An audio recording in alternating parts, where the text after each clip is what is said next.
welcome to this new video. Today I'm going to be talking about a study we recently published in the journal PLoS One. You can find the link in the description and there'll be a QR code you can scan at the end of the presentation. And this is work I also presented recently at the Mismatch Negativity 2022 conference in Fukushima, Japan. As a way of introduction, let me start by highlighting the importance of the equilibrium that exists between two distinct attentional systems. On the one hand, we have selective attention, which allows us to focus our attention on a task at hand, concentrating on something we want to do, while trying to ignore distractors around us. So this may be happening when we are in a work situation, we focus on some task, reading, writing, whatever it may be, and we want to avoid being distracted by things around us. It can happen also in other situations, such as when we are driving a vehicle. And there too, it's important to be able to focus our attention on what we're doing while trying to minimize the impact of task-irrelevant distractors. And this can be, of course, very important as well in other safety-critical environments, such as operating theaters or the cockpit of an airplane, for example. Now, this selective attention mechanism or system is balanced by a second attentional system, which is the change detection system. The change detection system is the system we have that allows us to detect unexpected occurrences in our immediate environment. So let's imagine, for example, that you are in the library and you're reading a paper. At that point in time, you may be interested in focusing your attention on what you're doing, on the reading, on the content of what you're reading, and minimize the impact of sounds or noises around you. These may be conversations, noises outside the building, etc., etc. However, you don't want a selective attentional system that's going to be completely bulletproof because, for example, if the fire alarm goes off, you want an attentional system that's going to detect it. Now, in many situations, this equilibrium can entail distraction. So something unexpected happens that takes our attention away from the task at hand, and this stimulus, this unexpected stimulus, turns out to be something that's truly irrelevant and of no consequence, in which case we can go back to the task at hand, but in the meantime we've been distracted away from it, and so our performance is going to be affected. Now, this kind of distraction can be studied very easily in the lab, and traditionally the first studies that were looking at this issue were electrophysiological studies interested in the brain's response to the presentation of unexpected sounds. And they use paradigms like this one here illustrated on the screen, the cross-modal oddball task, in which participants simply categorize visual targets presenting on the screen. In this case, they have to categorize digits as odd or even, and they would be pressing response buttons accordingly. Now, on every trial, that is just before each of the visual targets, a sound is presented. This sound is irrelevant to the task, and it's going to be the same sound on, say, 80% of the trials. We call this sound a standard sound. And at some random points during the experiment, the standard sound will be replaced by a deviant sound. So that is a sound that is different from the standard. And we know very well that the presentation of this deviant sound compared to the presentation of the standard is going to trigger three specific brain responses. Here we have the difference waves measured at CZ on the scalp, and we can clearly see here three responses, the first being the N1-MMN response, or mismatch negativity response, which is interpreted as the detection of change or the recomputation of a neural model of the sounds. Then we have the P3A that is interpreted typically as the involuntary orientation of attention towards that unexpected sound. And then in conditions in which we are actively engaged in the primary task, we need to reorient our attention towards the task. And this is visible here through a third component called the reorientation negativity.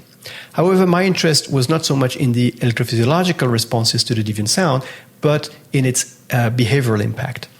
It turns out that when you measure the participants' response times to the visual digits in this task, what you find is that they are significantly slower after the presentation of the deviant sound compared to the standard.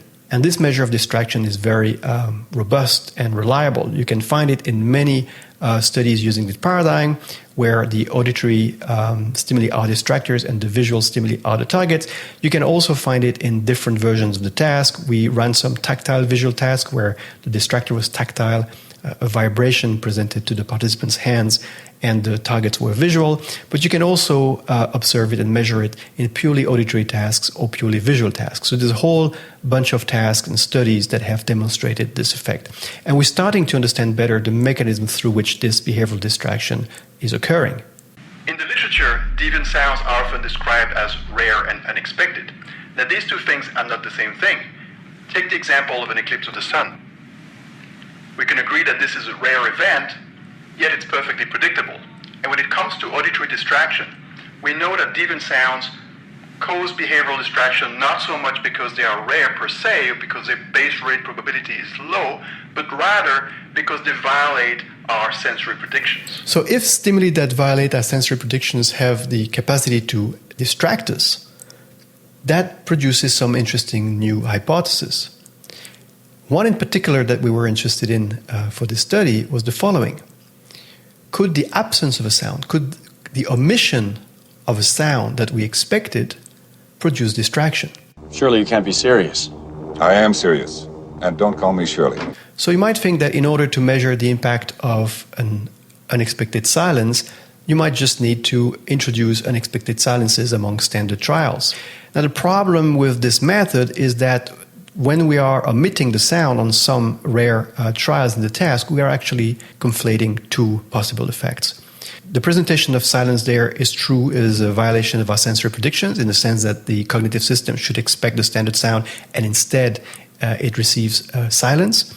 But in this paradigm, because each sound is followed by a target, the sounds also fulfill the function of an unspecific warning signal.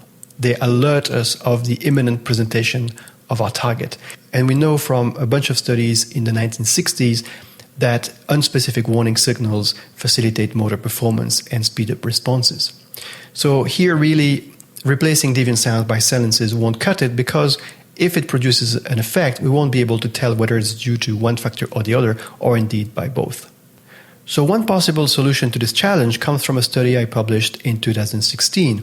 This was following a slightly different line of investigation, but it is relevant in the present case. Now, in this paradigm, what I did was to adapt the cross-modal oddball task such that for one group of participants, half of the trials contained no targets. That is, nothing was presented after the sound, and so subject had nothing to respond to, and they did not produce a response. And that would represent 50% of the trials. In the other trials, a sound would be followed by a target to which they would respond. Now, this generated some interesting results. If we look at the classical oddball task, we find that after a deviant sound, participants are slower to categorize the visual digits compared to a standard sound. Nothing surprising there. We've been showing this effect many times, and many other groups have as well. However, what's interesting is to look at what happens to response times as a function of whether the previous trial contained a target and therefore whether participants produced a response or not. What we find is that the effect of the deviant sound compared to the standard, when it follows a go trial, is the same as you would find in the classic task. That is, there's distraction. The deviant trials yield longer response times than the standard trials. However, what's remarkable is what happens when participants withheld the production of a response on the previous trial. What you find then is that the deviant sound is actually facilitating performance by speeding up responses. And so deviant sounds appear to perturb the repetition of an action plan and facilitate the adoption of an alternative action plan. If on the previous trial you were withholding the production of a response, if you were in a state of inhibition, the deviant sound actually, by introducing a change, is actually helping you disengaging from this inhibition state and therefore facilitates the production of a response. And this finding allows us to make some new and interesting hypotheses with regards to the effect of unexpected silences. Indeed, if unexpected silences act just as deviant sounds, then they should produce the same effects. If they distract us by violating our sensory predictions, then they should facilitate performance after no-go trials and produce distraction after go trials, just as we've just seen deviant sounds do.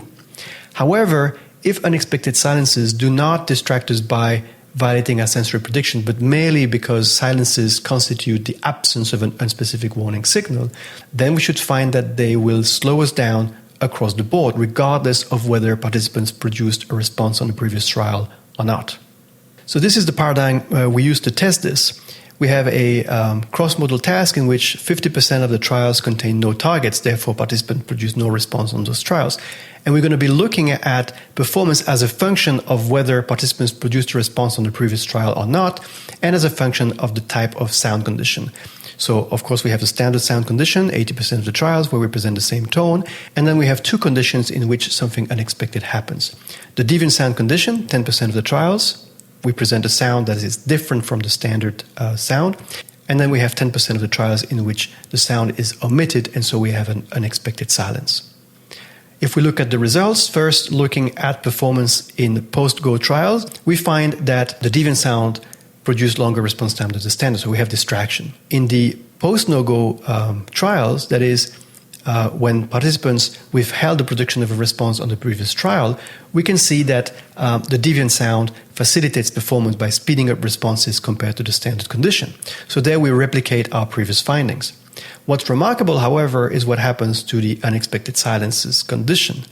What we find is that silence increases or lengthens response times after the standard in the post-go trials, just as deviant sounds do, but they have the same effect in the post-no-go trials, contrary to the deviant sounds. So here we can see that silences lengthens response times or increases response times regardless of the type of trial that preceded it. So deviant sounds and unexpected silences clearly do not behave in the same way. Distraction by unexpected silences is non-modulated by the type of action that was carried out on the previous trial, whereas distraction by the deviant sound is. So what can we conclude from that? Well, first it's useful to remind ourselves that within the literature on the mismatch negativity response, there are actually a series of indications suggesting that the mechanisms generating the mismatch negativity and the characteristics generating this response are not necessarily the same for unexpected silences and deviant sounds. Now, this is not a topic that's been extensively studied, but there is nevertheless evidence suggesting that the two types of violations of expectations may not produce exactly the same mismatch negativity response and through the same mechanisms. From the behavioral point of view, our data clearly suggests that deviant sounds and unexpected silences are functionally distinct. Our data suggests that at least a large part of the impact of the unexpected silences on response time is actually the reflection of the removal of the sound's unspecific warning value as opposed to a violation of sensor predictions of the type you would expect for deviant sounds. There's a couple of points of caution we should highlight. The first is that we're not drawing a direct parallel between the mismatch negativity response and behavioral performance. Rather, we are just highlighting the fact that in both instances, there are some indications suggesting that deviant sounds and unexpected silences are not functionally equivalent. The second point to highlight is that we can't categorically rule out the possibility that unexpected silences do produce some distraction by virtue of violating sensor predictions. But if that effect exists, we can at least say that it is statistically very small and that it could not be measured in our paradigm. Okay, that about wraps it up for this presentation. Thank you for your attention. If you are interested in the details of our study, you can download the study using the link below or scanning this QR code.